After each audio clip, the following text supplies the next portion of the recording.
OU basketball, 3 takeaways from Oklahoma's win over Wichita State. Jenny Baranchik's no. 9-ranked Oklahoma Sooners remained perfect on Tuesday. In its first road trip of the year, OU, 4-0, easily dispatched of the Wichita State Shockers 2-3, 79-49 at the Charles Cox Center in Wichita, KS.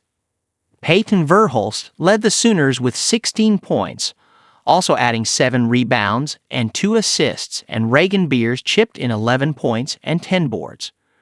Lexi Keys also had a nice night off the bench for OU, adding 12 points in a 3-point barrage. Here are Sooners on his eyes takeaways from Oklahoma's thorough victory over the Shockers. Sharpshooting proves to be the difference. Tuesday night's performance wasn't always pretty. The Sooners turned the ball over 24 times, leading to 18 Shocker points, though Oklahoma did force 21 turnovers itself. But OU's ability to stretch the floor and knock down shots from deep helped the Sooners separate from Wichita State. Oklahoma shot 10 for 21 as a whole, powered by Lexi Keys' 3 of 3 shooting performance from behind the arc and Verhulst's 3 for 6 night from three-point land.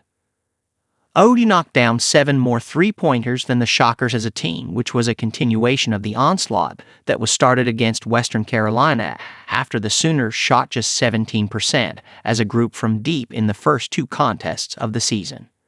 Defensive stand. While working through the turnover issues, the Sooners let their defense do the talking. Baranchik threw a handful of different looks at Wichita State, pressing near half-court as well as dropping into her typical man defense, which frustrated the Shockers. Wichita State scored just 11 points in the first quarter, which OU used to fuel a 15-0 run to create the initial separation. Then the Sooners buckled down in the third quarter, holding the Shockers scoreless for 4 minutes to dash on another run, this one a 13-0 flurry.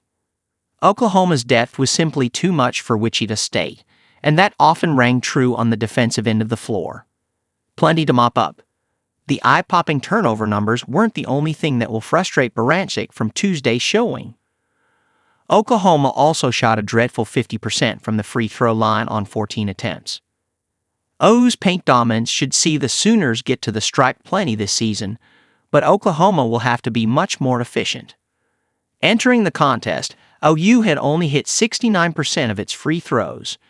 So, while the three-point shooting has leveled out from the first 2 games, Oklahoma's free throw shooting still has plenty of room for growth before SEC play begins.